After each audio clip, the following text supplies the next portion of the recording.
Hello viewers, welcome to Compete and Win. WBCS mains 2023 এর paper 6 maths and reasoning যেটা নাকি গতকাল অর্থাৎ 18ই আগস্ট 2024 তারিখে অনুষ্ঠিত হয়েছে তার ডিটেইলড সলিউশন নিয়ে আমি এই ভিডিওটা রেডি করছি। এখানে আমরা সেট এ মানে বেসিক্যালি চারটে সেট হয় এ বি সি ডি, তো সেট যে কোনো একটা সেট ধরে আমাদের করালেই হবে। তো সেট এর কোয়েশ্চেন নাম্বার 1 to 25 নিয়ে আমরা এই ভিডিওতে আলোচনা করব। অ্যাকচুয়ালি এই ভিডিওটা টোটাল 8টা পার্টে আসবে। ধরো 1 থেকে 25, 26 থেকে 50, 51 থেকে 75, 76 থেকে 100, এইভাবে 8টা পার্টে টোটাল আসবে 200টা অঙ্ক। সবাই জানো, তোমরা ওয়েল অ্যাওয়্যার যে 200টা অঙ্ক করতে হয় 180 মিনিট মানে 3 ঘন্টা সময়ের মধ্যে। সুতরাং এখানে স্পিড কিন্তু খুব বড় একটা ফ্যাক্টর, ঠিক আছে। এবং পেপার 6 কিন্তু অত্যন্ত স্কোরিং একটা পেপার এবং এখান থেকে ভালো মার্কস কিন্তু তোলা যায়, কারণ এখানে ছাকা নাম্বার, ম্যাথস আইদার ভুল হবে নাহলে ঠিক হবে। যদিও অন্যান্য এমসিকিউও তাই, তবুও ম্যাথস অ্যান্ড রিজনিং এ মোটামুটি ভালো মার্কস কিন্তু পাওয়া যায়। যাদের অ্যাপটিটিউড ভালো তারা কিন্তু ভালোই স্কোর করে। যাই হোক, তো এখানে আমরা কোয়েশ্চেন নাম্বার 1 to 25 নিয়ে আলোচনা করব।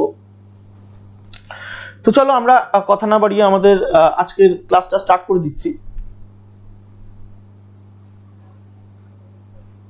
WBCS mains 2023 paper 6 maths and reasoning detailed solution with explanation. আমি কিন্তু এক্সপ্লেনও করব অঙ্কগুলো এখানে এই ভিডিওতে, ঠিক আছে। আচ্ছা চলো, ফার্স্ট অঙ্কে কি বলা হচ্ছে? ফার্স্ট অঙ্কে বলা হচ্ছে যে একটা রিভার আছে, ঠিক আছে। এক সেকেন্ড, পার্ডন মি। আচ্ছা, বলা হচ্ছে একটা রিভার আছে, যে রিভারের দুদিকে দুটো পয়েন্ট, একটা হচ্ছে এ আর একটা হচ্ছে সি আর মধ্যখানে হচ্ছে বি। বলা হচ্ছে B is equidistant from both ends A and C, অর্থাৎ বলা হচ্ছে এ থেকে বি এর যা দূরত্ব বি থেকে সি এরও একই দূরত্ব, ঠিক আছে। আরো ইনফরমেশন অ্যাডিশনাল দেওয়া হয়েছে যে এ থেকে বি তে যেতে এবং বি থেকে এ তে ফিরে আসতে, টু গো অ্যান্ড ব্যাক, এতে লাগছে তোমার 6 ঘন্টা।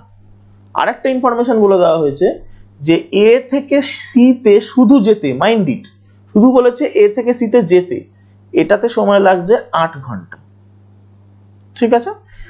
এইটা যদি হয় তাহলে আমাদের প্রশ্নটা দিচ্ছে যে সি থেকে এ তে যেতে কত সময় লাগবে, ঠিক আছে।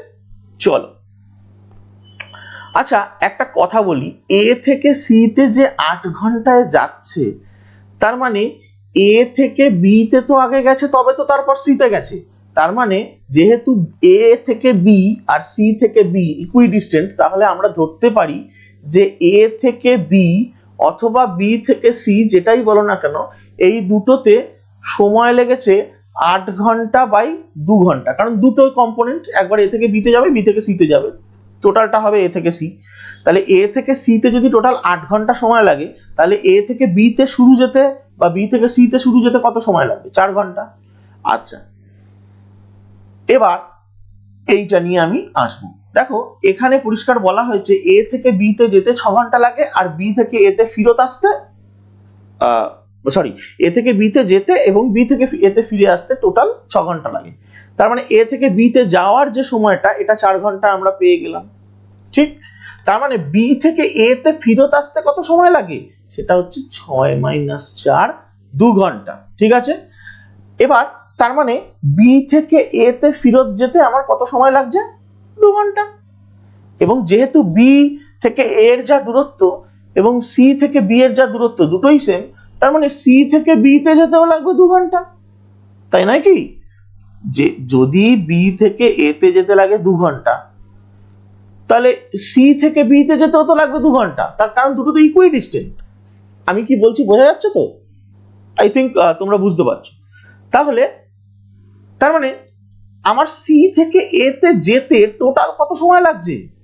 সি থেকে এ তে যেতে আমার টোটাল সময় লাগছে 2 + 2 4 ঘন্টা। তাহলে আমার সঠিক উত্তর হয়ে যাবে অপশন বি, ঠিক আছে।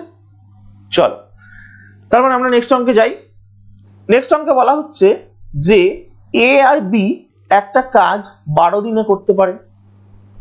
বি আর সি সেই কাজটা 15 দিনে করতে পারে, সি আর এ সেই কাজটা 20 দিনে করতে পারে। বলা হচ্ছে যে যদি ওনারা একসাথে কাজ শুরু করেন তাহলে কতদিনে ওনারা কাজটা শেষ করবেন, মানে কমপ্লিট টুগেদার মানে শেষ করবেন। এ প্লাস বি ধরো, আচ্ছা কাজকে মানে টাইম এন্ড ওয়ার্কের ক্ষেত্রে আমরা জানি কাজকে কিন্তু 1 পার্ট ধরে নিতে হয়, মানে এক অংশ ধরে নিতে হয়। চলো এ প্লাস বি 12 দিনে করছে 1 পার্ট, একদিনে করছে 1/12 পার্ট, ঠিক আছে। বি প্লাস সি 15 দিনে করছে 1 পার্ট, একদিনে করছে 1/15 পার্ট, ঠিক আছে। সি প্লাস এ 20 দিনে করছে 1 পার্ট, একদিনে করছে 1/20 পার্ট। আচ্ছা তাহলে A plus B, B plus C আর সি প্লাস এ এই তিনটাকে যোগ করি আমরা, 1/12, 1/15, 1/20।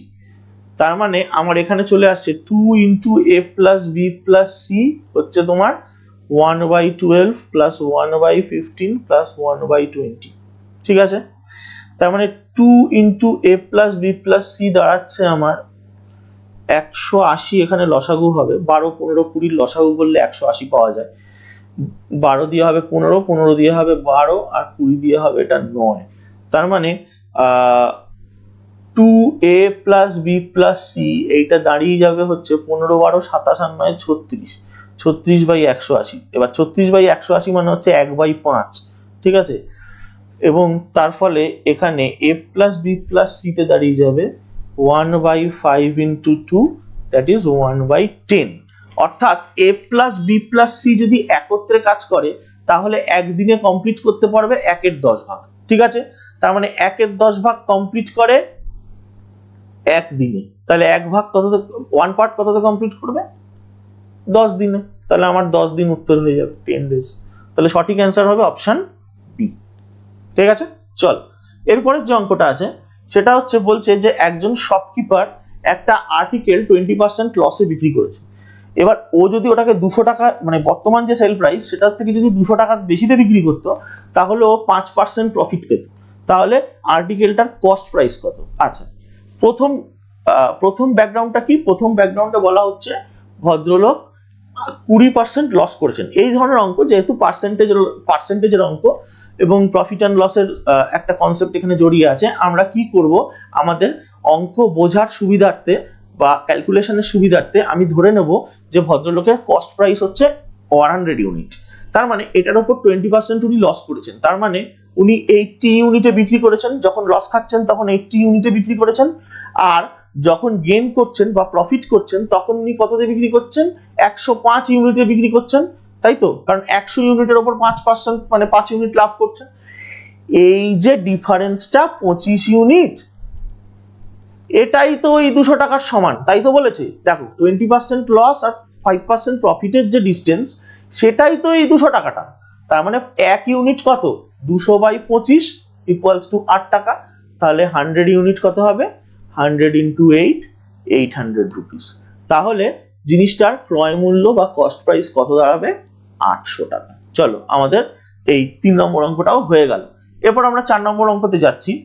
একটা লোক আছে, যে লোকটা 2500 টাকা 4% পার অ্যানাম এবং 1800 টাকা 5% পার অ্যানাম সিম্পল ইন্টারেস্টে সেম সময়ের জন্য রেখেছে। যদি 570 টাকা টোটাল ইন্টারেস্ট পায় তাহলে কত টাইমের জন্য এই সামটা ও বড় করেছিল, ঠিক আছে, ধার করেছিল। এবার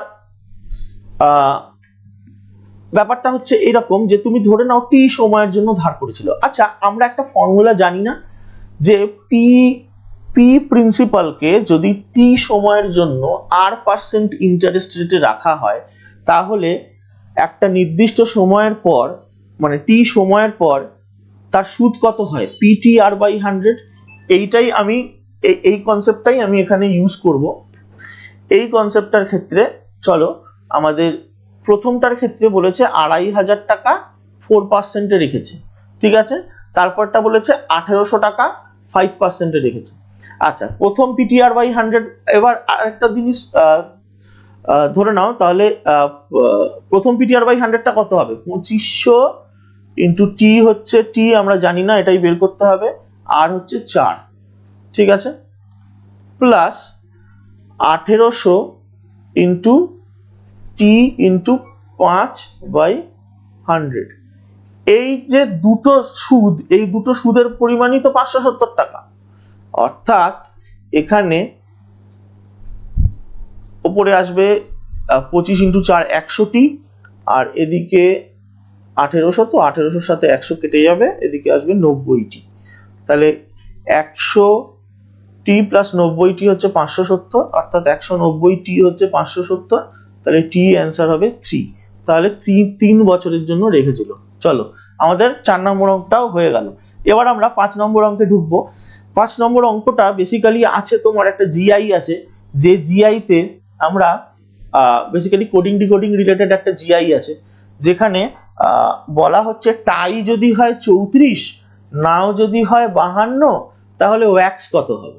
ঠিক আছে, আচ্ছা আমরা টাই যেটা, আচ্ছা আমরা মোটামুটি প্লেস ভ্যালুর কনসেপ্টটা কম বেশি সবাই জানি তো, যে এ হচ্ছে 1 প্রথম বর্ণমালা ইংলিশ অ্যালফাবেটের প্রথম অ্যালফাবেট সিরিজের, বি হচ্ছে 2, এরকম করতে করতে করতে যে এক্স হচ্ছে তোমার 24, ওয়াই হচ্ছে 25, জেড হচ্ছে 26। এইটা আমরা কম বেশি সবাই জানি।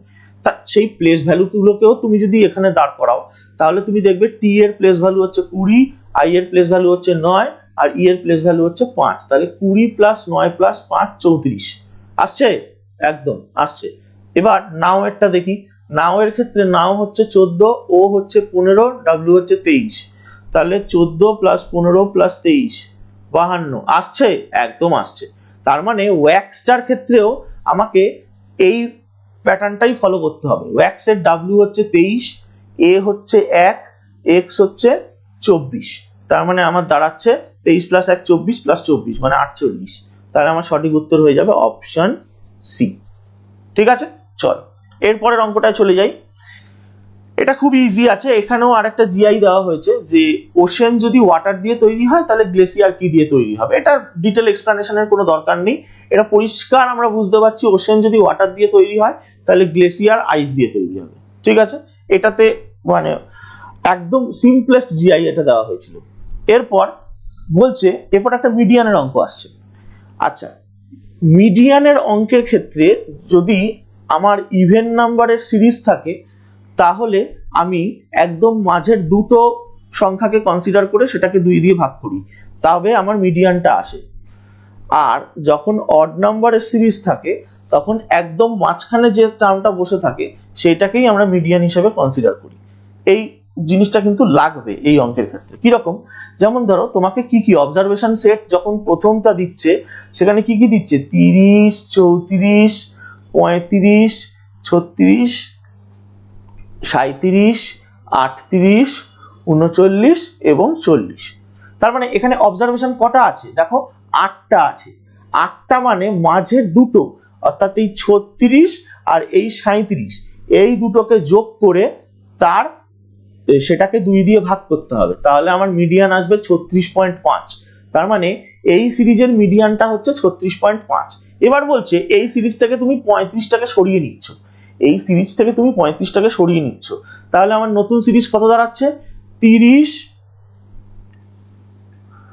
34, 36, 37, 38, 39 এবং 40। এই সিরিজটার ক্ষেত্রে তাহলে এই একদম মাঝখানে যে সংখ্যাটা বসে আছে, যেহেতু অড নাম্বার, 8টা নেই, 8টার থেকে একটা রিমুভ করে দিয়ে এখানে 7টা আছে, মানে অড নাম্বারের সিরিজ আছে, আগেরটা ছিল ইভেন নাম্বারের সিরিজ। সেই জন্য এখানকার এই সিরিজটার মিডিয়ানটা হবে আমার 37। তার মানে আমার 35 তুলে নিতে মিডিয়ান কত চেঞ্জ হলো, প্রথম সিরিজ থেকে দ্বিতীয় সিরিজের মিডিয়ানটা একটু বেড়েছে না, একদম বেড়েছে। এবং কত বেড়েছে 37 মাইনাস 36.5, তাহলে আমার অ্যান্সার হবে 0.5। তাহলে এটার অপশন হচ্ছে 7D। আচ্ছা 0.5। এরপর আমরা 8 নম্বর অঙ্কে চলে যাব। দেখা যাচ্ছে 8 নম্বর অঙ্কে যে অঙ্কটা দেওয়া হয়েছে, যে বলা হচ্ছে যে একজন মানুষ আছেন যার নাকি স্যালারি প্রথমে 50% কমলো তার প্রথম বছর, তারপর পরের বছরে ওটা আবার 60% বাড়লো, তাহলে টোটাল ইনক্রিমেন্ট স্যালারিতে কত। ঠিক আছে, আচ্ছা আবার আমরা ক্যালকুলেশনের সুবিধার্থে যেরকম বলেছিলাম ওনার স্যালারিটাকে আমি ধরে নেব 100 ইউনিট। প্রথম বছর 50% কমে গেছে, তার মানে প্রথম বছরের শেষে হচ্ছে ওনার স্যালারি হচ্ছে 50 ইউনিট। দ্বিতীয় বছরে এই 50 ইউনিটের ওপর 60% বেড়েছে, তার মানে দ্বিতীয় বছরের শেষে ওনার বেতন দাঁড়াচ্ছে 50 ইন্টু 160/100, 60% বেশি বলেছে যেহেতু সেই জন্য 160/100 দিয়ে গুণ করলাম, তার মানে 80 ইউনিট। তার মানে 100 ইউনিটটা কমে 80 ইউনিট হচ্ছে। ঠিক আছে, বলছে রেজাল্টেন্ট ইনক্রিমেন্ট কত। রেজাল্টেন্ট ইনক্রিমেন্ট মানে কত বেড়েছে মাইনেটা, বাড়ে তো নিয়ে উল্টে কমেছে, তাই তো। তার মানে আমার অ্যাকচুয়ালি ইনক্রিমেন্ট হচ্ছে 100 মাইনাস 80, 20%, মানে 20%, মানে ডিক্রিমেন্ট মানে কমে যাওয়াটা হচ্ছে 20%। তার মানে কমে যাওয়াটা যদি 20% হয় তাহলে বেড়ে যাওয়াটা কত, -20%। একদম পরিষ্কার -20, মানে আমরা ধরো বলছি যে 5% কিছু একটা কমে গেল, 100 থেকে 95 হয়ে গেল সাপোজ। তার মানে কি বাড়লো, কত বাড়লো তো নাই উল্টে কমলো, কিন্তু বাড়ার পয়েন্ট অফ ভিউ থেকে আমি যদি দেখি তাহলে কত বাড়লো, -5 বাড়লো না। ঠিক একইভাবে এখানেও 100 থেকে 80 ইউনিট যে হলো, তার মানে বাড়লো তো নাই উল্টে কমলো, কিন্তু বাড়ার পার্সপেক্টিভ থেকে আমি যদি দেখি তাহলে সেটা -20% হবে। তাহলে অ্যান্সারটা হবে আমাদের অপশন সি, -20%। এরপরে চলো এরপরের অঙ্কটা আমরা চলে যাই। এরপরের অঙ্কটায় কি বলা হয়েছে দেখো, যে 2820 টাকা তুমি এ, বি এবং সি এর মধ্যে ইকুয়ালি ডিস্ট্রিবিউট করে দিলে, যেখানে দেখা যাচ্ছে যে এর 3 ভাগের শেয়ার, বি এর 4 ভাগের শেয়ার এবং সি এর 5 ভাগের শেয়ার হচ্ছে সমান। ঠিক আছে, এইবার এই ধরনের অঙ্কের ক্ষেত্রে রেশিও প্রপোর্শনের ক্ষেত্রে আমরা খুব শর্টে একটা ট্রিক লাগাবো এখানে। ঠিক আছে, কারণ এই অঙ্কটা যদি আমি ট্র্যাডিশনাল মেথডে করতে যাই তাহলে পরীক্ষা হলে ভোর হয়ে যাবে, অঙ্কটা আর করা হবে না, আমাদের মানে অন্যান্য অঙ্কগুলো মিস হয়ে যাবে এইটা, মানে যদি চক্করে পড়ে যদি আমরা ট্র্যাডিশনাল মেথডে করি। সেই জন্য আমরা ট্রিক লাগাবো। কি ট্রিক লাগাবো? আমরা ট্রিক লাগাবো A:B:C এর রেশিওটা যখন বের করব, যখন এ বের করব তখন এটাকে পুরো চাপা দিয়ে দাও হাত দিয়ে, দিয়ে 4 আর 5 মানে বি এর আগে আর সি এর আগে যেটা আছে সেটাকে গুণ করো। যখন বি বের করব তখন বিটাকে পুরো চাপা দিয়ে দাও হাত দিয়ে, এর আগে যেটা আছে আর সি এর আগে যেটা আছে সেটা গুণ করব, 3 ইন্টু 5। সিটাকে যখন বের করব তখন সিটাকে চাপা দিয়ে দাও হাত দিয়ে, তাহলে এর আগে এবং বি এর আগে যে দুটো সংখ্যা আছে সেই 3:4 সেইটাকে গুণ করব। তার মানে আমার A:B:C এর রেশিও কত দাঁড়াচ্ছে, 20:15:12। ঠিক আছে, অর্থাৎ এর লভ্যাংশ কত, 20/20 প্লাস 15 প্লাস 12, তাই তো। তার মানে 20/47। তার মানে এ অ্যাকচুয়ালি কত টাকা পাবে, এর শেয়ার কত, শেয়ার হচ্ছে 20/47 ইন্টু কত, 2820 দিয়ে কেটে গেল 47 1 আর এটা 60 দিয়ে অ্যান্সার হবে আমার 1200। তাহলে আমার সঠিক উত্তর হয়ে যাচ্ছে অপশন এ। চলো এরপরের অঙ্কটা আমরা করি। বলা হচ্ছে যে একটা ট্রেন আছে, যে ট্রেন প্রথমে একটা ইলেকট্রিক পোল ক্রস করছে, ইপি ক্রস করছে ট্রেনটা, ঠিক আছে। আর সেকেন্ড বারে ওই ট্রেনটাই ইলেকট্রিক পোল না, একটা ব্রিজ ক্রস করছে, যে ব্রিজটার লেন্থ হচ্ছে 80 মিটার। ঠিক আছে, আচ্ছা টাইম অ্যান্ড ডিস্টেন্সের বেসিক মানে কনসেপ্ট থেকে আমরা জানি কোনো একটা ট্রেন যদি ইলেকট্রিক পোল ক্রস করে বা স্টেশনে দাঁড়িয়ে থাকা কোনো মানুষকে ক্রস করে, এই ধরনের ক্ষেত্রে বা কোনো একটা গাছকে ক্রস করে, ট্রিকে যদি ক্রস করে, তাহলে সেক্ষেত্রে এই ট্রেনটা তার নিজের দূরত্বটাই অতিক্রম করে। ঠিক আছে, বলছে 240 মিটার লম্বা ট্রেনটা, তার মানে প্রথমবার 240 মিটারই অতিক্রম করেছে, কিন্তু যখনও ব্রিজটা অতিক্রম করেছে তখনও ব্রিজের দূরত্ব প্লাস নিজের দূরত্ব দুটোই অতিক্রম করেছে, তার মানে সেকেন্ড বারে ও 320 মিটার অতিক্রম করেছে। এইবার বলছে যে এই দুটোর মধ্যে টাইম কত লেগেছে। আচ্ছা, যে ডিস্টেন্স বেশি হলে তো বেশি টাইম লাগবে, ডিস্টেন্স বেশি যদি ধরো তুমি যাচ্ছ 240 মিটার, তাহলে তোমার বেশি টাইম লাগবে, নাকি তুমি 320 মিটার যখন যাচ্ছ তখন বেশি টাইম লাগবে? আমার 320 মিটার যখন যাচ্ছি তখন বেশি টাইম লাগবে। তার মানে আমার টাইম রেশিওটা ডিস্টেন্স রেশিওর সাথে ইকুয়াল হবে। টাইম রেশিওটা আমার ডিস্টেন্স রেশিওর সাথে ইকুয়াল হবে। তাহলে এইখানে ডিস্টেন্স রেশিও কত? প্রথমবার যখন ইলেকট্রিক পোল ক্রস করছে তখন সেটা ছিল 240, আর দ্বিতীয়বার যখন ব্রিজটা ক্রস করছে 80 মিটারের তখন ছিল 320। তাহলে ডিস্টেন্স রেশিও আসছে 3:4। তাহলে টাইম রেশিও কত আসবে? সেটাও আসবে 3:4। ঠিক আছে, তাহলে অপশন বি হবে 10 নম্বর অঙ্কটা। এবার 11 নম্বর অঙ্কটায় আমরা মুভ করছি। 11 নম্বর অঙ্কটায় কি বলা হয়েছে দেখো, বলা হয়েছে যে দুটো আলাদা ব্যাংক আছে, ঠিক আছে, 500 টাকা হচ্ছে তুমি জমা দিয়েছো দুটো আলাদা আলাদা ব্যাংকে। 2 বছরের শেষে দেখা যাচ্ছে দুটো ব্যাংকের মধ্যে যে ইন্টারেস্ট পেয়েছো সেই ইন্টারেস্টের মধ্যে ব্যবধান হচ্ছে 2.5 টাকা। তাহলে সেক্ষেত্রে তাদের রেট অফ ইন্টারেস্টের ডিফারেন্সটা কত দুটো ব্যাংকের মধ্যে? ঠিক আছে, আচ্ছা তুমি একটা কাজ করো, প্রথম ব্যাংকটাকে ধরে নাও R1 রেটে ইন্টারেস্ট দিচ্ছে, দ্বিতীয় ব্যাংকটাকে ধরে নাও R2 রেটে ইন্টারেস্ট দিচ্ছে। তাহলে প্রথমটার ক্ষেত্রে P into t into R1 by 100 এটা হচ্ছে ইন্টারেস্ট, আর দ্বিতীয়টার ক্ষেত্রে P into t into R2 by 100 এটা হচ্ছে ইন্টারেস্ট। অর্থাৎ এখানে আমরা লিখতে পারি যে P into t into R1 by 100 minus P into t into R2 by 100 equals to 2.5 টাকা। একদম লিখতে পারি। তার মানে আচ্ছা এখানে P কত? P কত বলো? P হচ্ছে 500। T কত বলো? T হচ্ছে 2।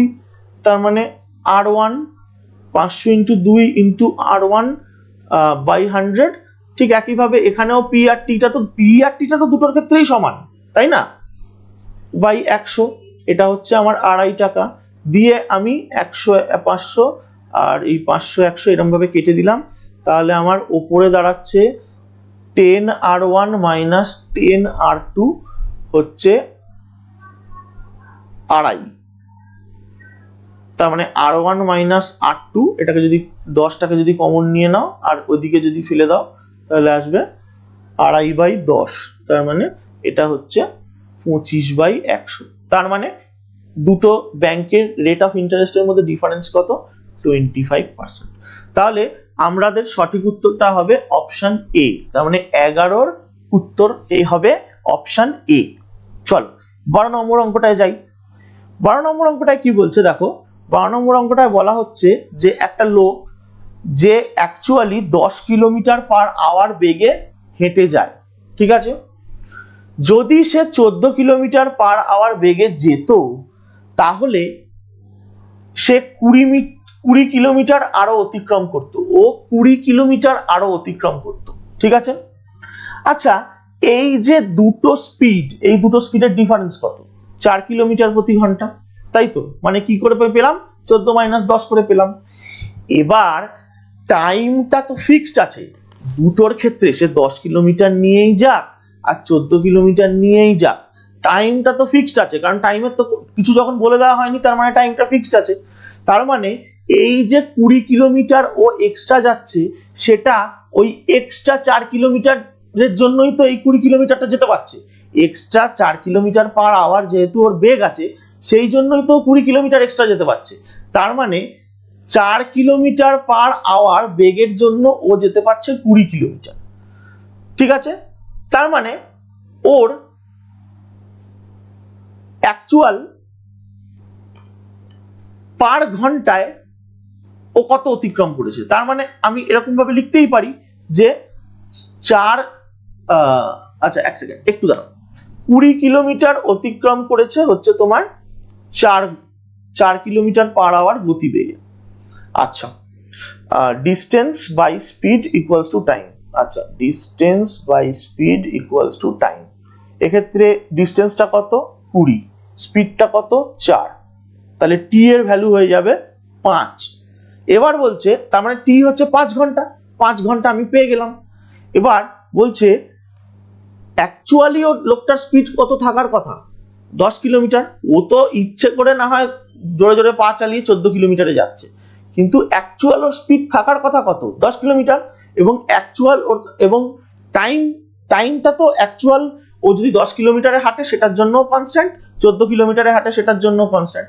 তাহলে লোকটার অ্যাকচুয়াল স্পিড যদি 10 কিলোমিটার হয় এবং সে যদি 5 কিলোমিটার প্রতি বেগে মানে 5 ঘন্টা করে, মানে 5 ঘন্টায় 10 কিলোমিটার প্রতি ঘন্টায় করে 5 ঘন্টা সে যদি জার্নি করে, তাহলে তার অ্যাকচুয়াল ডিস্টেন্স কভার করার জন্য কত ছিল, সেটা ছিল 10 × 5 50 কিলোমিটার।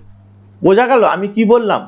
আমি বলতে চাইছি যে লোকটা হচ্ছে 10 কিলোমিটারের জায়গায় জোরে জোরে পা চালিয়ে 14 কিলোমিটার পার আওয়ার বেগে হেঁটেছে, ঠিক আছে, কিন্তু লোকটার অ্যাকচুয়াল যাওয়ার স্পিড কত, 10 কিলোমিটার, এবং লোকটার টাইম কত, 5 ঘন্টা। তাহলে লোকটা যদি 10 কিলোমিটার প্রতি ঘন্টা এই গতিবেগে 5 ঘন্টা কোনো রাস্তা যায়, তাহলে ও কত ডিস্টেন্স অতিক্রম করবে, 10 × 5 না, মানে এটা মানে কি, 10টা কি এখানে এস মানে স্পিড, টিটা কি টাইম, তাহলে সেখান থেকেই তো আমার ডিস্টেন্স বেরিয়ে যাবে। তাহলে 10 × 5 হচ্ছে 50 কিলোমিটার। সঠিক উত্তর হবে এখানে 50 কিলোমিটার। ঠিক আছে, এই জন্য দেখো বলেছে যে দা অ্যাকচুয়াল ডিস্টেন্সটা আমাকে বের করতে হবে, সেই জন্য 50 বের করলাম। ঠিক আছে, আর এটা যদি বলতো যে 14 কিলোমিটার গতিবেগে উনি কত টোটাল অতিক্রম করতেন, তাহলে সেক্ষেত্রে কিন্তু 70 কিলোমিটার অ্যান্সার হতো। ঠিক আছে, চল এরপর আমরা 13 নম্বর অঙ্কটায় চলে যাই। 13 নম্বর অঙ্কটায় কি বলা হচ্ছে যে কত বছরে একটা প্রিন্সিপাল 6.1% রেটে নিজের ডাবল হয়ে যাবে। তার মানে এই প্রিন্সিপালটা একটা নির্দিষ্ট সময় তোমাকে রাখতে হবে, ধরো সময়টা হচ্ছে টি, ঠিক আছে, পি ইন্টু টি। আচ্ছা রেট বলে দিয়েছে, হ্যাঁ একদম বলে দিয়েছে, বাই 100। এটা কত হবে বলো তো? এটা হবে পি। তার কারণ তোমাকে ধরো 100 টাকা দেওয়া হলো, সাপোজ আমি এই অঙ্কটার সাথে বলছি না, অন্য অঙ্ক বলছি। ধরো তোমাকে 100 টাকা দেওয়া হলো, এবার তুমি একটা সার্টেন পিরিয়ড পর, এটাকে সিম্পল ইন্টারেস্টে রাখলে একটা সার্টেন পিরিয়ড পর তুমি 200 টাকা ফেরত পেলে। তার মানে তুমি 100 টাকা আসলের ওপর তো 100 টাকা সুদ পাচ্ছ, তবে তো তোমার জিনিসটা ডবল হবে। ঠিক একই বলেছে যে সামটা ডবল কখন হবে, এই সামটা ডবল কখন হবে। ঠিক আছে, তার মানে আমার যদি প্রিন্সিপাল পি এর ওপর ইন্টারেস্ট পি হয়, তবেই আমি বলতে পারবো যে বছরের শেষে ওই টাইমের শেষে টোটাল যে মূলধনটা সেটা আমার 2p হবে, মানে সামটা ডবল হবে। তার মানে এই ফর্মুলাটাই আমাকে এখানে কাজে লাগাতে হবে। কি করব, পি ইন্টু টি ইন্টু 6.1/4 মানে 25/4 বাই 100 ইকুয়ালস টু হবে পি। তাহলে পি পি কেটে গেল এবং এখানে টি ইন্টু 25/4 এলো, দ্যাট ইজ ইকুয়ালস টু 100। ঠিক আছে, কারণ এই 100টা এই পারে চলে গেল। এবার টি হচ্ছে কত, তাহলে 100, 4টা উপরে চলে গেল, 25টা নিচে চলে এলো, তাহলে 100 × 4 মানে হচ্ছে 400/25, তাহলে অ্যান্সার হবে 16। মানে 16 বছর লোকটা যদি রাখে 6.1/4% ইন্টারেস্ট রেটে, সিম্পল ইন্টারেস্টে, তাহলে ওনার যে সাম অফ মানি, অর্থাৎ এই যে মানে এই প্রিন্সিপালটা, সেটা মানে মূলধনটা প্রিন্সিপালের ডবল হয়ে যাবে। তার মানে অ্যান্সার হবে 16। তার মানে পি প্রিন্সিপালের ওপর পি ইন্টারেস্ট পাবে আর কি, এটাই বলার বক্তব্য। তার মানে 13 অঙ্কটা হয়ে গেল আমার অপশন এ 16 ইয়ার্স। এরপরের অঙ্কটা আমরা দেখি, চলো। এরপরের অঙ্কটা দিয়েছে যে 10,000 টাকা তুমি ধার করেছো 20% পার অ্যানাম ইন্টারেস্ট রেটে, যেখানে ইন্টারেস্ট হচ্ছে কম্পাউন্ড হচ্ছে half yearly, compound interest half yearly হচ্ছে। Find the amount that is repayable after 1 year। আচ্ছা একটা কথা বলি, যদি ধরো পি প্রিন্সিপালকে R% ইন্টারেস্ট রেটে টি সময়ের জন্য রাখো, তাহলে বছরের মানে টি সময়ের শেষে কত মূলধন পাওয়া যায়, সেটা হচ্ছে P into 1 plus R by 100 to the power T. এটা হচ্ছে কম্পাউন্ড ইন্টারেস্ট, ঠিক আছে। কিন্তু এটা তখনই হবে যখন নাকি আমার হাফ ইয়ারলি হবে না, অ্যানুয়ালি হবে। অর্থাৎ সিআই যদি অ্যানুয়ালি রাউন্ডেড হয়, ইন্টারেস্ট যদি মানে কম্পাউন্ড ইন্টারেস্ট যদি হাফ ইয়ারলি না হয় অ্যানুয়ালি হয়, তখন এই ফর্মুলাটা কাজ করবে। কিন্তু হাফ ইয়ারলির ক্ষেত্রে আমার কোন ফর্মুলাটা কাজ করবে? 6 মাস পরে পরে তো, তার মানে তো বছরের হাফ, তার মানে এক্ষেত্রে ফর্মুলা যেটা কাজ করবে। আচ্ছা একটু এক সেকেন্ড প্লিজ।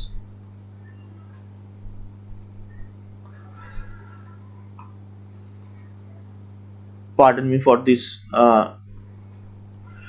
interruption.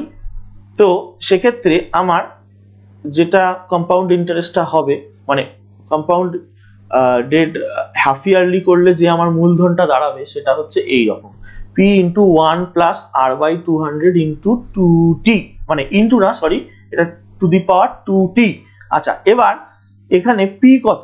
পি বলে দিয়েছে, পি হচ্ছে 10,000। আর বলে দিয়েছে, হ্যাঁ আরো বলে দিয়েছে 20%। টি বলে দিয়েছে, একদম বলে দিয়েছে।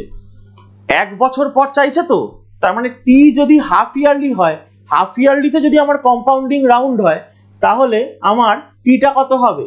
হাফ। 1 বছরের হাফ কত হয়? হাফ বছর, তাহলে 2 ইন্টু হাফ। কেটে গেল।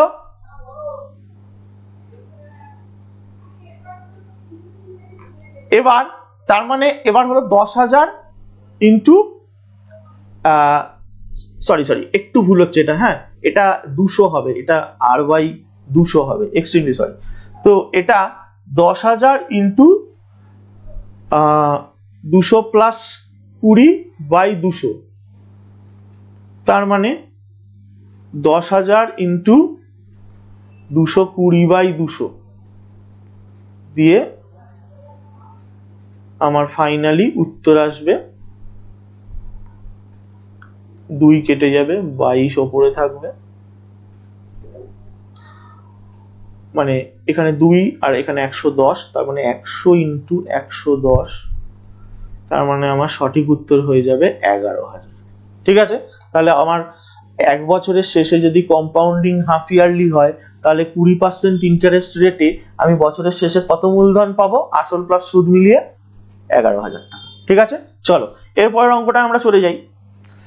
এরপরের অঙ্কটা একটা সামেশন মানে করতে দিয়েছে, বা একটা সিরিজ বেসিক্যালি করতে দিয়েছে, এবং এটাকে বেসিক্যালি বলা হয় সিগমা নোটেশন। ঠিক আছে, এই যে সংকেতটাকে বলা হয় সিগমা নোটেশন। সিগমা নোটেশন মানেই সেখানে একটা সিরিজের গল্প আছে। ঠিক আছে, আই 1 থেকে 10 পর্যন্ত যদি হয়, তাহলে 10 ইন্টু আই কত?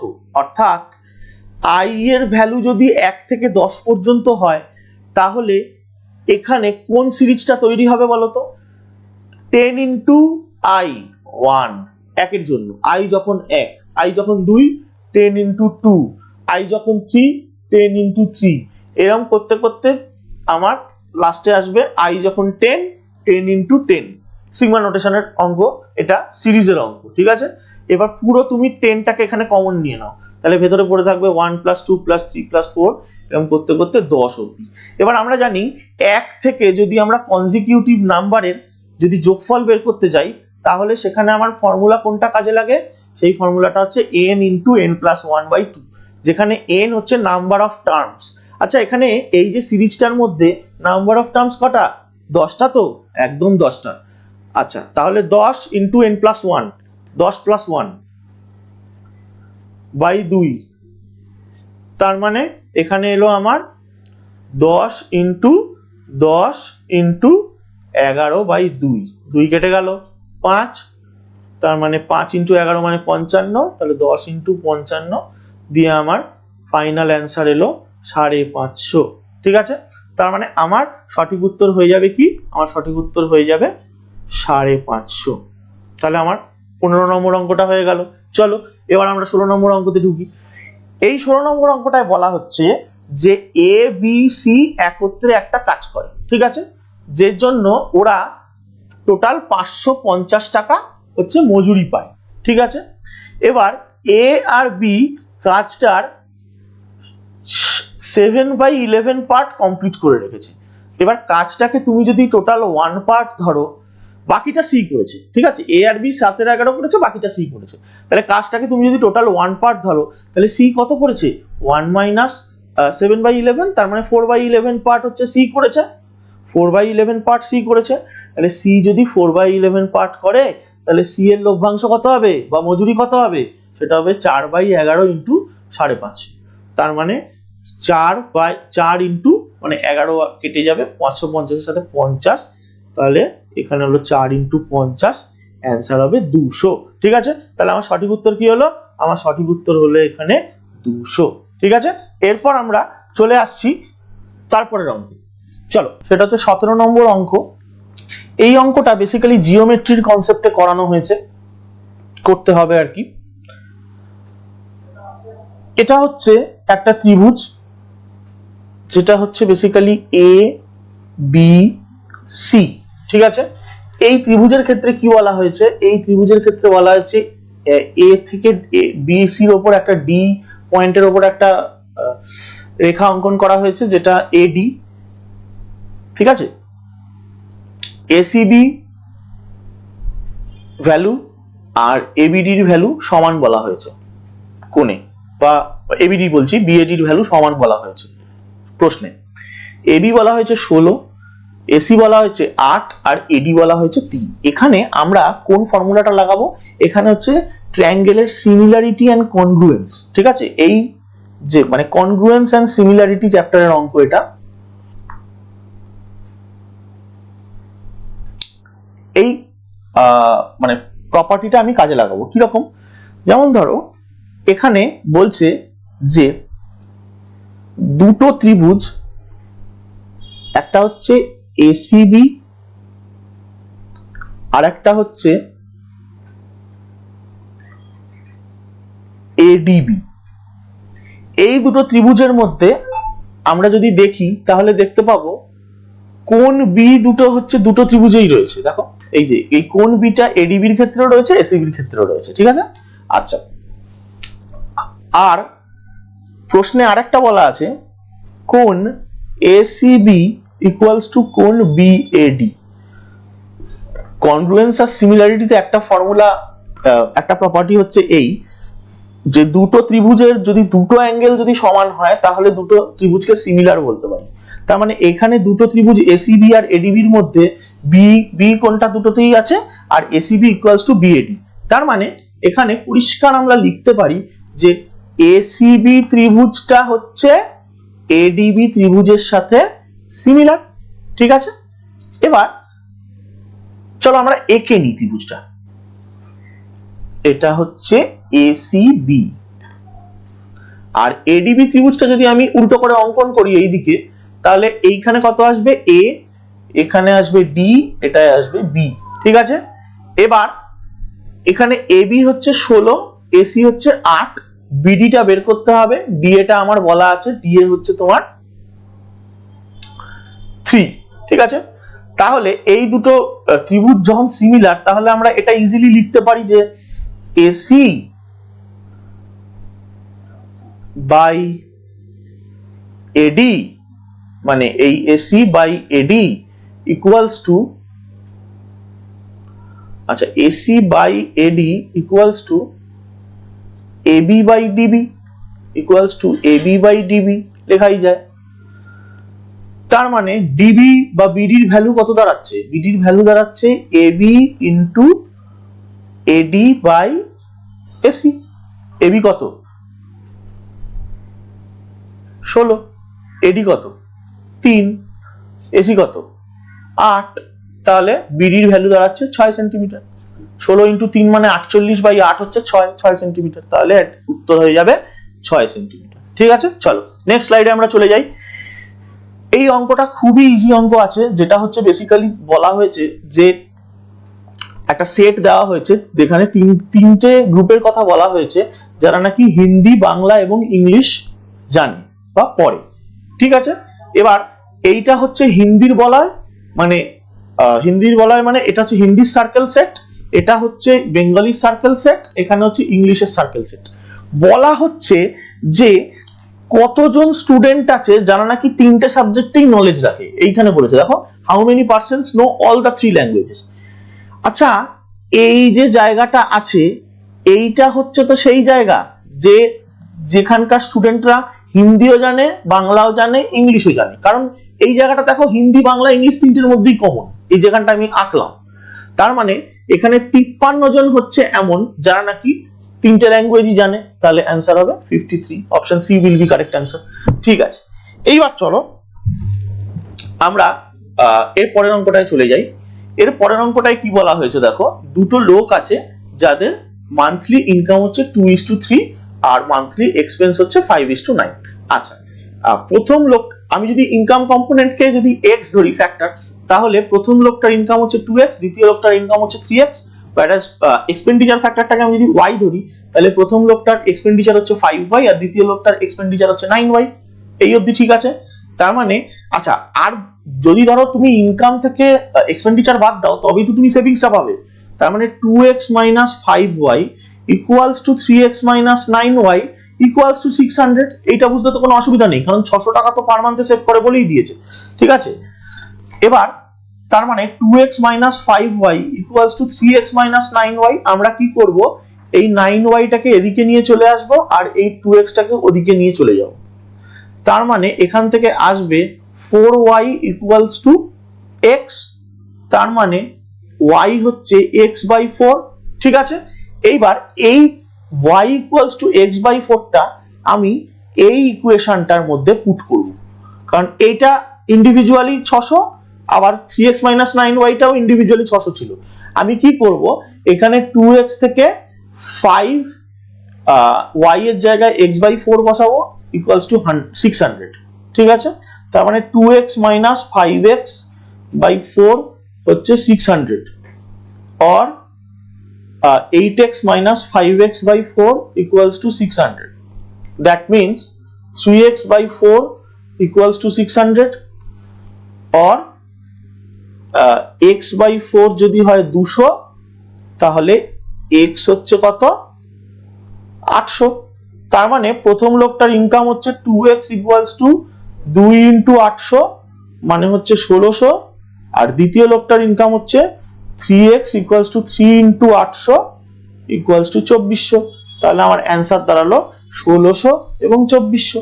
তাহলে এটার সঠিক উত্তর হয়ে গেল এইটা। ঠিক আছে, চলো option C will be correct answer. এরপরের অঙ্কটায় চলে যাই। এরপরের অঙ্কটায় কি বলেছে, এরপরের অঙ্কটায় বলেছে যে 60% লোক, একটা হোটেল আছে যেখানে 60% লোক ভেজিটেরিয়ান লাঞ্চ করে আর 30% লোক নন ভেজিটেরিয়ান লাঞ্চ করে, আর 15% হচ্ছে উভয়ই করে। তাহলে আমরা একটা সেট বানাই। চলো, এটা হচ্ছে আমার নন ভেজিটেরিয়ানের সেট আর এইটা হচ্ছে আমার ভেজিটেরিয়ানের সেট। 15% লোক আছে যারা নাকি নন ভেজ আর ভেজ দুটোই খায়, সেই জন্য 15কে মাঝখানে রাখলাম। আচ্ছা, যদি ধরি যে শুধু নন ভেজ খায় এ আর যদি ধরি শুধু ভেজ খায় বি, তাহলে আমরা এরকম লিখতে পারি যে 15 plus b equals to 60। একদম লিখতে পারি, তার কারণ ভেজিটেরিয়ান হচ্ছে টোটাল 60। এবার ওই 60-র মধ্যে তো এই 15টাও ঢুকে আছে রে বাবা, তার মানে 15 plus b হচ্ছে 60। ঠিক একইভাবে আমরা নন ভেজিটেরিয়ানের ক্ষেত্রে লিখতে পারি যে a plus 15 equals to 30। একদম লিখতে পারি, কারণ এই টোটাল যে 30 তার মধ্যে 15টাও তো ঢুকে আছে, এ যেরকম ঢুকে আছে তার মধ্যে 15টাও তো ঢুকে আছে, এই 15টা নিয়েই তো টোটাল 30টা। ঠিক আছে, তাহলে এখান থেকে বি বেরোবে হচ্ছে তোমার 45, মানে 15টাকে ওদিকে নিয়ে চলে গেলে দেখবে 45, আর এ বেরোবে হচ্ছে তোমার 30 মাইনাস 15 হচ্ছে 15। ঠিক আছে, তার মানে এ এর ভ্যালু কত বেরোলো, এ এর ভ্যালু বেরোলো 15, বি এর ভ্যালু বেরোলো 30। আচ্ছা সরি 30 বলছি 45। তার মানে কোনো না কোনো লাঞ্চ খায় কতজন, 15 plus 15 plus 45। তার মানে এই সংখ্যাটা হচ্ছে যারা নাকি কোনো না কোনো লাঞ্চ খায়, আইদার ননভেজ খায়, না হলে আইদার শুধু ননভেজ খায়, না হলে শুধু ভেজ খায়, আর না হলে দুটোই খায়। ঠিক আছে, এটা হবে দেখবে 75%। ঠিক আছে, তার মানে 25% লোক আছে যারা নাকি কিচ্ছু খায়নি। তার মানে 25% লোক আছে যারা নাকি কিচ্ছু খায়নি। টোটাল বলা হয়েছে 96 জন প্রেজেন্ট ছিল। তার মানে এক ধরনের লাঞ্চ খায়নি কতজন? 96 এর 25% না? তাহলে আমার অ্যান্সার হবে 24 জন। আমার সঠিক উত্তর হয়ে যাবে অপশন বি। ঠিক আছে, চলো এরপরের অঙ্কটা চলে যাই। এরপরের অঙ্কটা অ্যালজেব্রার অঙ্ক দিয়েছে, যেখানে বলছে 1/a + b + x = 1/a + 1/b + 1/x। আচ্ছা, এই অঙ্কটা একটু মানে একটু জটিল আছে। আমরা ক্যালকুলেশনটাকে দেখে নেব কিভাবে করতে হবে এই অঙ্কটা। এক কাজ কর, তুমি 1/x টাকে এই দিকে নিয়ে চলে এসো,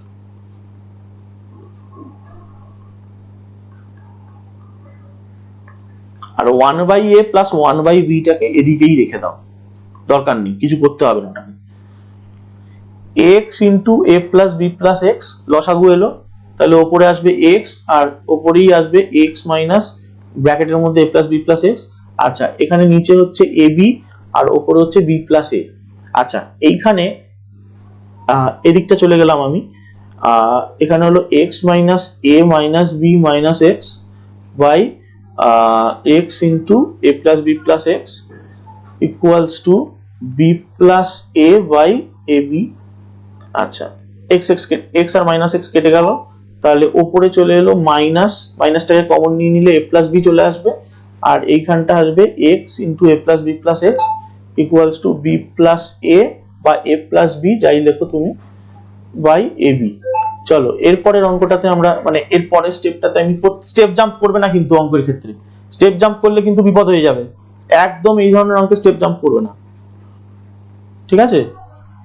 হলো a + b ab, চলো a + b কেটে গেল দুদিক থেকে, তাহলে আমার রইল কত? উপরে -1/x * a + b + x আর এখানে দাঁড়ালো 1/ab। আচ্ছা, তুমি একটা কাজ করো, ab টা হচ্ছে তাহলে উপর দিকে -1 এর সাথে গুণ হয়ে গিয়ে -ab, আর এই দিকে কত দাঁড়াবে? x * a + b + x। তার মানে -ab equals to ax plus bx plus x²।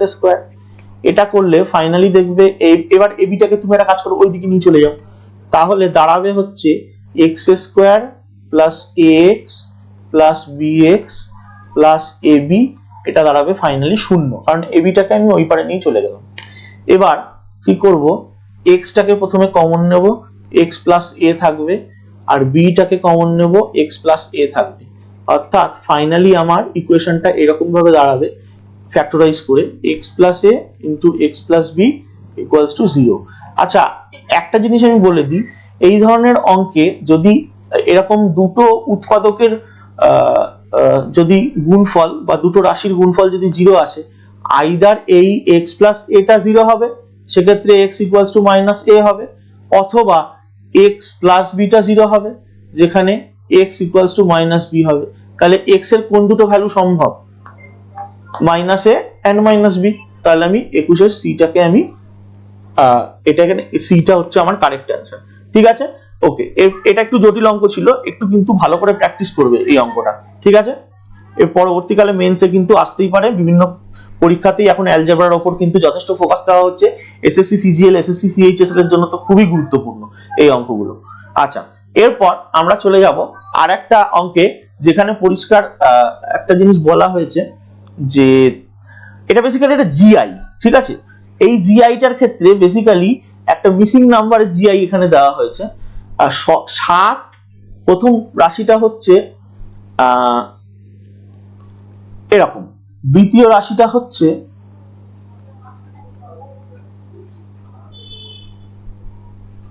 এরকম। আচ্ছা, এটাকে আমরা লিখতে পারি যে 15 - 9 প্লাস 13 - 12 equals to 7 লিখতে পারি? একদম লিখতে পারি, কারণ 15 - 9 6 আর 13 - 12 মানে 1 দিয়ে হলো 7। ঠিক একই জিনিস এইটার ক্ষেত্রে যদি আমি অ্যাপ্লাই করি কি হবে? 14 - 8 প্লাস 16 - 13, 14 - 8 মানে 6 8 16 মাইনাস 13 মানে 3, তার মানে 6 প্লাস 3 9, মিলছে? একদম মিলছে। তাহলে দুটোরই মিডিল পয়েন্টটা মিলে গেল। তার মানে এই যে 3 নম্বর যে মাঝখানে এরকম যেটা দিয়েছে 9 17 15 আর 14, এটার ক্ষেত্রেও একই রুল ফলো হবে। তাহলে কি করব, 17 মাইনাস 9 প্লাস 15 মাইনাস 14, তাহলে হবে 17 মাইনাস 9 হচ্ছে 8 আর 15 মাইনাস 14 হচ্ছে 1, তাহলে অ্যান্সার হবে 9। তাহলে আমার সঠিক উত্তর হয়ে যাবে অপশন সি। ঠিক আছে, 22 নম্বরটা করে ফেললাম। এবার আমরা 23 নম্বরে ঢুকছি। 23 নম্বরের যে অঙ্কটা এখানে পরিষ্কার বলা হয়েছে সেটা হচ্ছে যে একটা বস্তু আছে, যে বস্তুটার আপার পোর্শনটা হচ্ছে একটা কোণ, কোণ মানে শঙ্কু, আর লোয়ার পোর্শনটা হচ্ছে একটা হেমিস্ফিয়ার, ঠিক আছে, বা অর্ধগোলক। ঠিক আছে, এবার আমরা জানি যে 3D মেনসুরেশনের ক্ষেত্রে কোণ বা শঙ্কুর একটা হাইট থাকবে যেটাকে আমরা h দিয়ে ডিনোট করব, একটা স্ল্যান্ট হাইট থাকবে যেটাকে আমরা l দিয়ে ডিনোট করব, আর একটা মানে বেসের একটা রেডিয়াস থাকবে যেটাকে আমি r দিয়ে ডিনোট করব। অর্থাৎ এক্ষেত্রে কোণের যে বেসের যে রেডিয়াস আর হেমিস্ফিয়ারের বেসের যে রেডিয়াস দুটোই সেম r। ঠিক আছে, আমি এবার কি করব, কোণের যে সিএসএ মানে কার্ভ সারফেস এরিয়া সেটা বের করব। তার ফর্মুলা কি? তার ফর্মুলা হচ্ছে half into circumference of the base, মানে বৃত্তের পরিধিটা, মানে ভূমির যে পরিধি, ভূমিটা যেহেতু বৃত্ত তাহলে বৃত্তের পরিধি হচ্ছে 2πr, আর ইনটু স্ল্যান্ট হাইট। তাহলে আমার এলো এখানে কোণের কার্ভ সারফেস এরিয়া এলো πr/l। ঠিক আছে, এই অবধি রইল। এবার চলো হেমিস্ফিয়ারের কার্ভ সারফেস এরিয়া বের করি। হেমিস্ফিয়ারের যেহেতু বেসের বা অর্ধগোলকের বেসের বা ভূমির যেহেতু বৃত্তটা আর ব্যাসার্ধ যুক্ত, সেই জন্য এটার ক্ষেত্রে আমি সিএসএ বা কার্ভ সারফেস এরিয়া লিখতেই পারি যে এটা হচ্ছে 2πr²।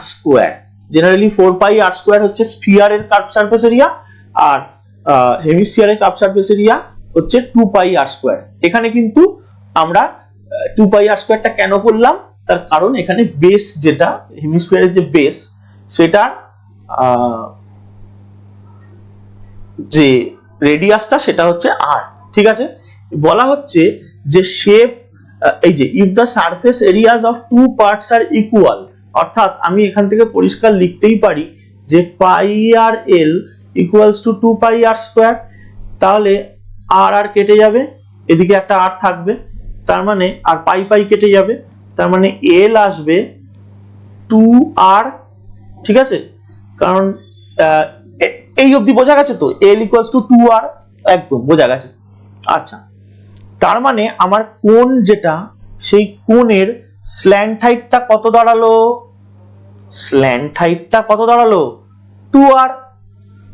বেসের রেডিয়াস কত বলেছিলাম? r। আর এটা হচ্ছে h, মানে অ্যাকচুয়াল হাইট। আমাকে এই অ্যাকচুয়াল হাইটটা বের করতে হবে। চলো এবার আমি কি করব, অ্যাকচুয়াল হাইটটা যখন বের করব এখানে পাইথাগোরাস লাগাবো। h² plus r² equals to l²। ঠিক আছে, চলো h² plus r² equals to l এর জায়গায় 2r বসিয়ে দিলাম, 2r হোল স্কয়ার। এখান থেকে দেখবে h² আসবে 2r হোল স্কয়ার মানে 4r² minus r² equals to 3r²। তাহলে h এর ভ্যালু আসবে দেখবে r√3।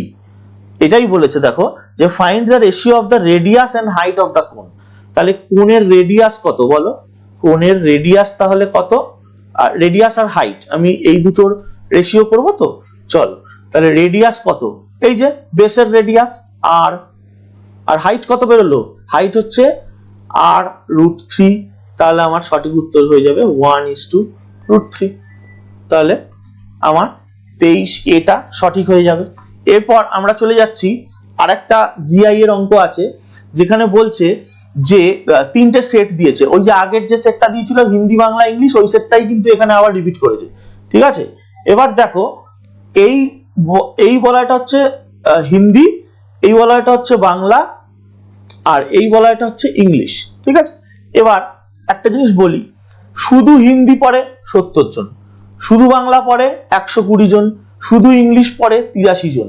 এই নাম্বারগুলো আমি এখানে লিখে দিচ্ছি, যেরকম যেরকম যেরকম এখানে দেওয়া আছে আমি লিখে দিলাম। আচ্ছা, একটা কাজ করা যাক।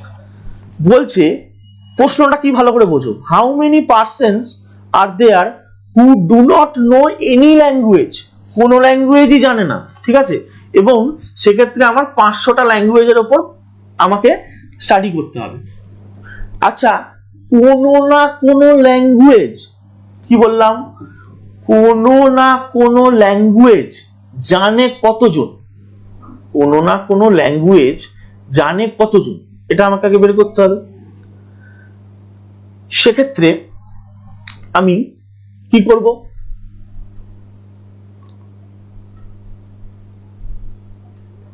দাঁড়াও 1 সেকেন্ড, 70 তো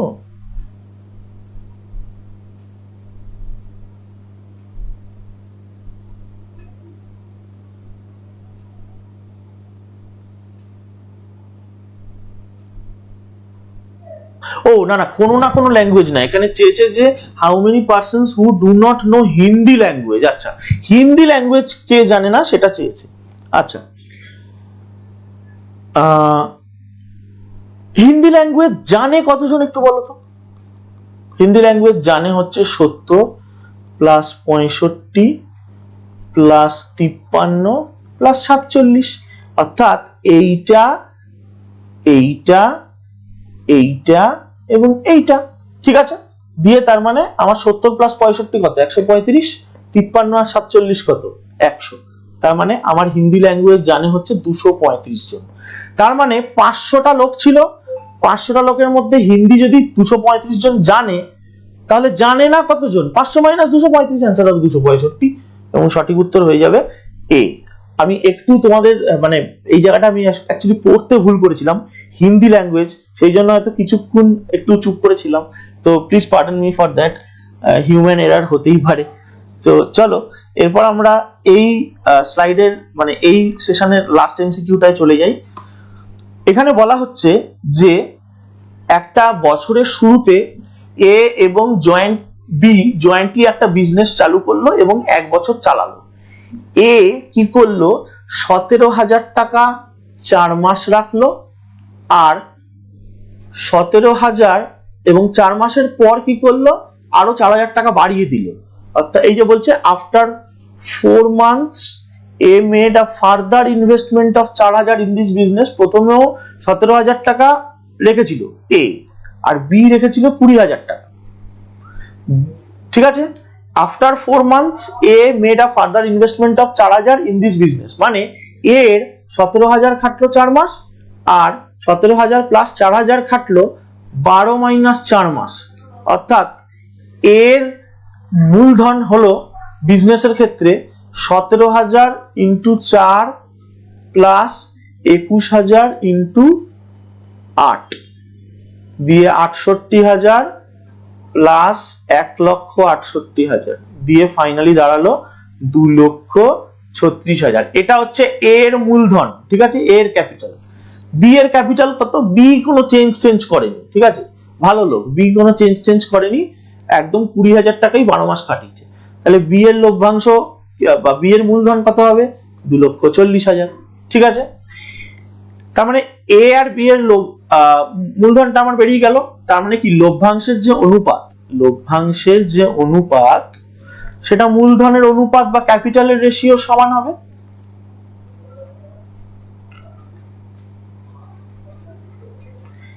এ আর বি এর মূলধনের অনুপাত কত বলো, এ আর বি এর মূলধনের অনুপাত হচ্ছে 2,36,000 ইস টু 2,40,000। তার মানে লভ্যাংশের অনুপাতও 2,36,000 ইস টু 2,40,000ই হবে। তাহলে লভ্যাংশের অনুপাত ফাইনালি কত দাঁড়াবে, 236, এখানে 0,0,0, এখানে 0,0,0 কেটে গেল, 236 ইস টু 240, 4 দিয়ে কাটলে এটা যাবে 59 ইস টু 60। অর্থাৎ যদি বলছে যে বছর শেষে 9,520 টাকা লাভ হয়েছে, তাহলে এর কত শেয়ার থাকবে সেই 9,520 মধ্যে, অ্যাকচুয়ালি এর শেয়ারটা কত থাকবে, তাহলে 59 বাই রেশিও তো 59 প্লাস 60, এই ভাগটা থাকবে। এই ভাগটা কতর এই ভাগ, ওই যে 9520 প্রফিটটা তোমাকে বলে দিয়েছে তার এই ভাগ। এবার এটা দিয়ে ফাইনালি দেখবে আসবে 59 বাই 119 ইকুয়ালস টু 9520, 119 আর 9520 কেটে 80, এবং ফাইনালি অ্যান্সার আমার আসবে 4720। ঠিক আছে, তার মানে এ এর লভ্যাংশ হবে 4720। ঠিক আছে, এই সেশনটা আমি শেষ করলাম। ভিডিওটা ভালো লাগলে লাইক করো, কমেন্ট করো, বন্ধুদের মাঝখানে শেয়ার করো, সাবস্ক্রাইব করো চ্যানেলটা, নোটিফিকেশনের বেল আইকনটা প্রেস করে দাও, যাতে নাকি এরকম যে ভিডিও আমরা যখনই আনবো তখনই তোমরা সেটার আপডেট পেয়ে যাও। আর আমাদের টেলিগ্রাম গ্রুপের লিংক এই ভিডিওর ডেসক্রিপশন বক্সে দেওয়া থাকবে, তো তোমরা সেই টেলিগ্রাম গ্রুপে জয়েন করতে পারো। আমরা রেগুলার পিডিএফ গুলো ওই টেলিগ্রাম গ্রুপেই দেব, এবং ফার্দার ইনফরমেশনের জন্য ওই টেলিগ্রাম গ্রুপটাকেই আমরা তোমাদের জন্য ইউজ করব বেসিক্যালি। তো এটা আমাদের একটা কম্পিটেন্ট উইনের তরফ থেকে একটা ক্ষুদ্র প্রচেষ্টা আর কি, তোমাদের যাতে কিছুটা হলেও হেল্প আমরা করতে পারি। একজনও যদি আমাদের পড়ানো থেকে হেল্প পাও তাহলেই আমরা নিজেদের আর কি মানে ধন্য মনে করবো অ্যাকচুয়ালি। যাই হোক, তো কোয়েশ্চেন নাম্বার 26 to 50 সলিউশন কিছুক্ষণ পরেই আসছে, তো স্টে টিউনড। থ্যাংক ইউ, প্রত্যেকে ভালো থাকো, ধন্যবাদ।